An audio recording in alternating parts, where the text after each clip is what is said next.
Welcome to this WZ-131 replay. I'm platooned up with Sergeant Diablo and El Camarada Presidente, and both of those you might know from the old F-15. Sergeant Diablo was the commander and Presidente was, among other things, in FC.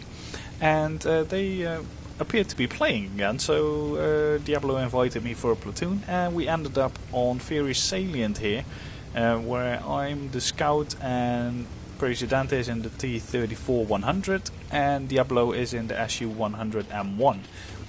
Now at the start I moved to this bush, and it's important when you want a passive scout to use this specific bush. Never move up to the bush over there, because you will get spotted from the middle and you will die.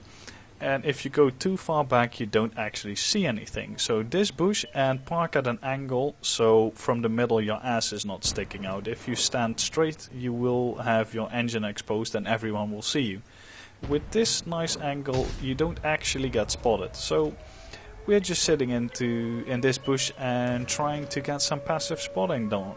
We can see the enemy Type 62 in the middle. I actually spot him and he gets shot by some of my friends back here. We've got the Presidente and Diablo there, as well as the Tier 7 Japanese heavy, and some other guys that are sniping. The rest of the team is on the right, and they're climbing the hill, but it's not really moving much on the right. The enemy is putting pressure on the cap, but we're not going to do anything about that. That's not our job. That's the job of the guys on the right, especially our tier 8s. So with the recent patch, the WZ-131 lost its 100mm gun. That's not really an issue for me because I was always playing it with the 85mm gun. I tried it with the 100mm gun.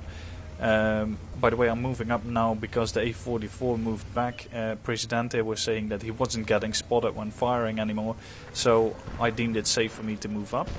But yeah, as I was saying, I wasn't using the 100mm on this tank anyway, because I find that the 85mm does some really good shooting on the move. Actually, this gun is pretty amazing to shoot on the move. As you can see, I'm telling my team to decap because they're just standing there doing nothing. Well, they are so getting some decap points in, but they're not hitting the correct ones.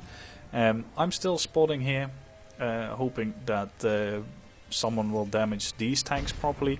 Lure is pretty tricky now actually with buffs to the armor in one of the latest patches. It's quite strong, especially at range for guns of like tier 7. But yeah, WZ-131, not much has changed. I think it lost some HP and a little bit of the mobility, but all in all it's still the same really nice vehicle that it was before. So yeah, I'm quite liking this tank still, so it's still one of my favorite tier 7 lights. I decided to start firing on the Lure. I shoot heat at him because I'm not even going to try with my regular AP shells. This tank has got 230 heat pen, should be enough for the front of the Lure, but obviously it's not. And now I move up again. So spot this Tiger, move up further, and I get spotted and I'm like, what's happening? And then we see this SU-152 there, and I didn't even know there was a position there where you could stand. I honestly didn't know, and it turns out, I don't know if Wargaming changed this in one of the latest patches, but there is actually a dip there and a little ridge at the front, so that the 45% of tomatoes and arty players have something to stay behind and be completely safe from retaliation. I need to move up. I can't really hang back too much because the SU might spot me again. I get spotted again by the SU, and he didn't get spotted. This is so fucking retarded.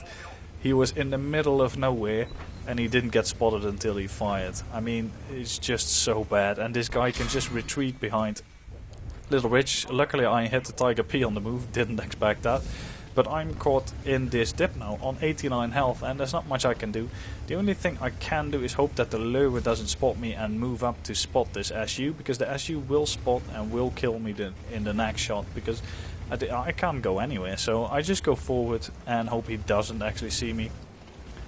I spot the SU again, and really, Wargaming, stop putting these stupid, idiotic tomato positions in the map where people can be completely safe at the back of the map and have a little dip to hide their ass in, because it's just retarded. Not good for gameplay at all. So, this SU-101, I'm not firing, I'm just spotting. I'm on 89 health, I've got 4.3k spotting and 365 damage myself. I'll just spot that guy again, he's waiting for me, I know that, so I'm not going to give him the satisfaction. He gets taken out by Artie, I move up. This is not actually my spotting though, it's it's Presidente spotting, unfortunately.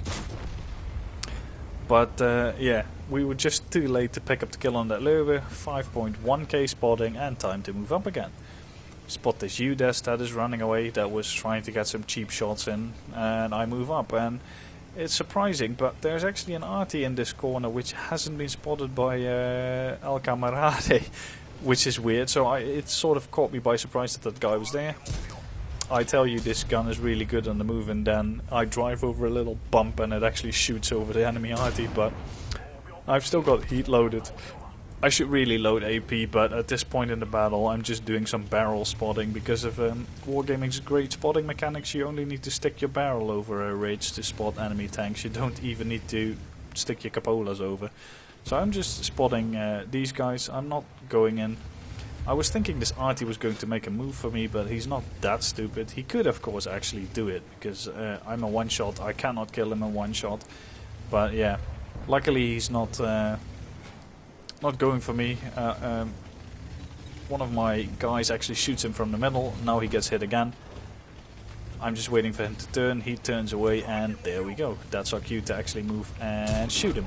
So now we've got a really nice and convenient piece of cover to hide behind to shoot this IS, which is aiming at me, not at all the other tanks shooting in this direction, it seems, or at least it looks like it.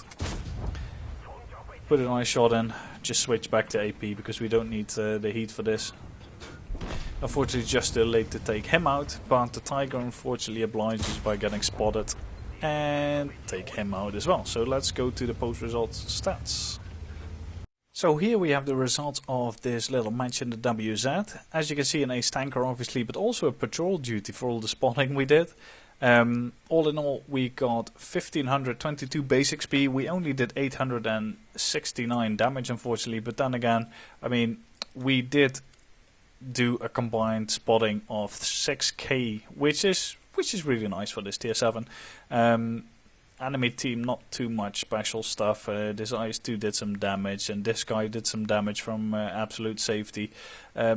Meanwhile, though, Diablo on our team, 3.7k damage, all of which I spotted pretty much, and Presidente also 1600 damage. So yeah, I think we can safely say that we did our job on this map. I can't say we carried, because our team obviously did decap while the enemy was capping, but we did make sure that we could actually secure the win in the end. As for the ammo cost, obviously I didn't fire too much. It cost me 32k, but that was because of all the heat ammo that I had to shoot, which in the end didn't really work anyway. Still made 18k profit though, so all in all can't really complain. It was a really nice match, and it shows you some of the passive spotting work that you can do. You don't always have to do damage, it depends on the situation. In this situation I could go for the spotting. So hope you enjoyed the replay, and see you guys next time.